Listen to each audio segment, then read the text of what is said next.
Okay, it's time for Chapter 21 of Terror at Bottle Creek by Watt Keith. We're going to jump right in today.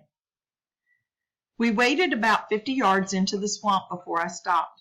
The thin canopy of hackberry whipped and thrashed overhead, but the noise was less and the rain no longer stung our faces. Floodwater still pulled at our legs, but among the trees we at least had something to cling to. For the first time in an hour, I felt like I had a moment to think. I can get us out of this. I gave Francie back to Liza.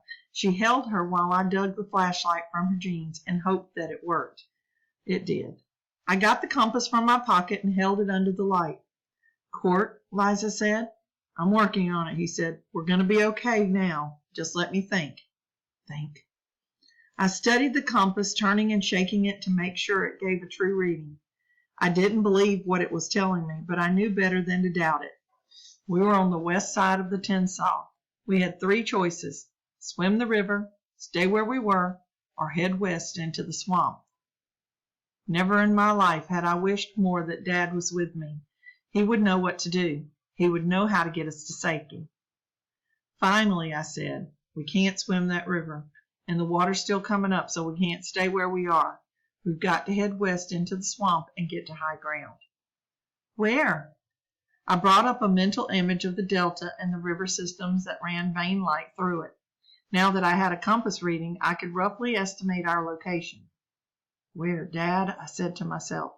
Of course he wasn't there, but it helped a little to pretend he was, and it got me imagining his answers. Where, Court? Liza said again. Come on, you know this place. In my mind, I saw nothing but miles of empty marsh. I saw the Mobile River at the edge of that, more swollen and dangerous than the Tensas, but there was one place. Bottle Creek, I said. We'll get up on the Indian mounts. How far is that? Probably about a mile, maybe a mile and a half west of here. We can't make that, Court. There's nothing else, I said. You'll have to carry Francie. I need to watch the compass. Suddenly, Francie wailed sharply, and I turned the flashlight on her. She began to squirm and thrash against Liza. What's wrong? I said. Liza dropped her into the water, jerked off her life vest, and beat it against the tree. Then I saw what was left of the velvety raft of ants floating past us. I grabbed Francie's arm and pulled her to me. I peeled her shirt over her head and brushed my hands over her chest, back, and face. As I did this, I felt ants crawling up my ribs and biting me. I lifted Francie from the water and draped her over my shoulder while I brushed it myself. It's okay, I told her. I got 'em off. She stopped sobbing and lay over my shoulder. I held the light on her shirt while Liza took it from me and turned it inside out and beat the last of the ants from it. Then she took Francie from me again. You think it's better on or off? I asked Liza. On, she said. It's wet, but it's something against the cold. We're going to get cold. I know, I said. I'm already cold. I slipped the shirt over Francie's head and snapped her back into the vest. Keep her out of the water as much as you can, I said. Liza didn't answer. I studied the compass. I looked west, looked at the canopy, and found the farthest visible treetop in that general direction. I memorized the pattern of the branches against the sky and set out for it. The swamp was a tangled mass of wet vines and palmetto and briars, whipped and rain-slashed beneath tall cypress and water oak. It took all my concentration to fight my way forward, keep checking on our direction, and make sure Liza and Francie were behind me. In addition to our struggles against the thick underbrush, the swamp had changed into a place I was no longer familiar with. Everything typically hidden in the damp leaves was climbing into the trees. There were eyes watching us from everywhere. I had a bad feeling that we were going to be up against more than just rising water. Chapter 22. Court, Liza said. I stopped and turned to her. The water was 2 inches higher on her waist than I remembered. Is she okay? I asked. I ran the light over Francie. She had her eyes open, but she stared back at me in a blank way. Then I put the light on Liza and saw her slumping with exhaustion. Let me take her, I said.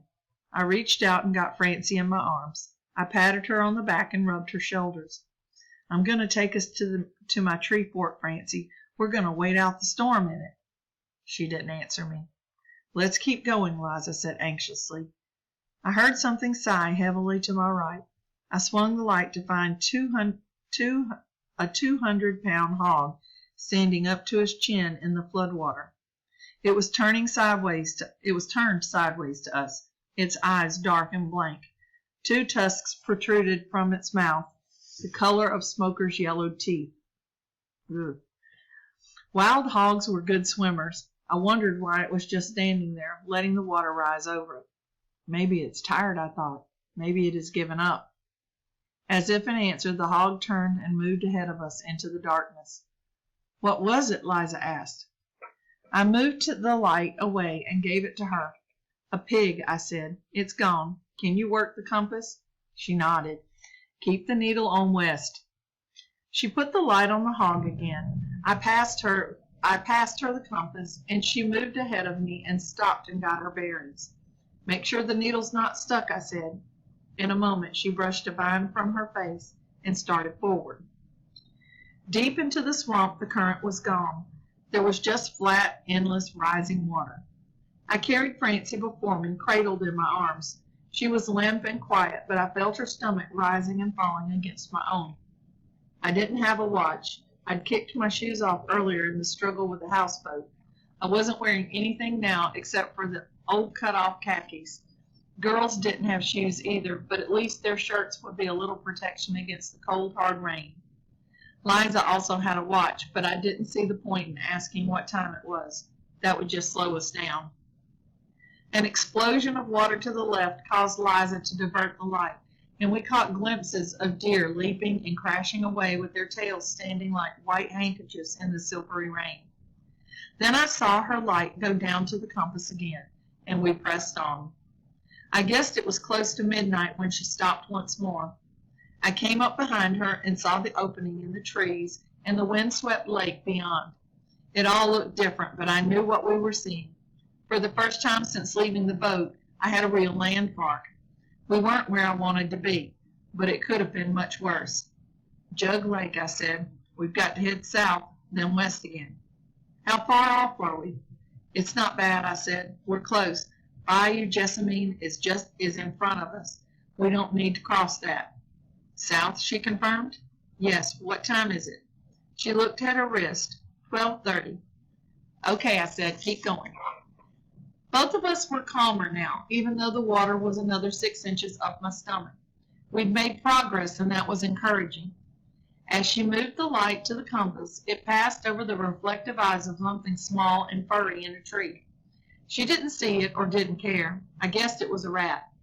Something out of place, perched as high as it had to be. Perched as high as it had to be. I imagined if we took time to study our surroundings, we'd see that the trees were stacked with ice. Liza led us south. Twice we came against Bayou Jessamine, stopping at the edge of the tree gap and backing away to adjust our course. Sometimes I said Francie's name, hoping just to hear her reply. She never answered, but she shifted in my arms, and that was enough. Eventually, Liza angled west again, and I thought about the next obstacle we approached. The bayou we'd been skirting was only 20 feet wide. Okay, sorry, I had to take a little break there. The bayou we'd been skirting was only 20 feet wide. It would eventually intersect Bottles Creek, and we'd face nearly 100 feet of water to get across. Normally we could swim it, but if the current was bad, getting to the other side was going to be a big problem. I didn't say anything to Liza about my concerns. I wouldn't have to. She'd see for herself soon enough. I looked up into the trees, studying their trunks as best I could in the darkness. It was all hackberry and cypress. Any limbs that would support us high above the... Let me try that sentence again. It was all hackberry and cypress. Any limbs that would support us high above the floor. Getting into them would be like climbing a telephone pole. Little to cling to, even if we managed to get high enough. And there was no telling what was up there. Everything in the swamp wanted to get into those trees. But it was the animals that couldn't get into the trees that worried me. There was a limited amount of high ground that would remain above the floodwater, and I'd likely be fighting them for it. I wasn't concerned with the deer. It was the hogs I was scared of. And that's the end of chapter 22.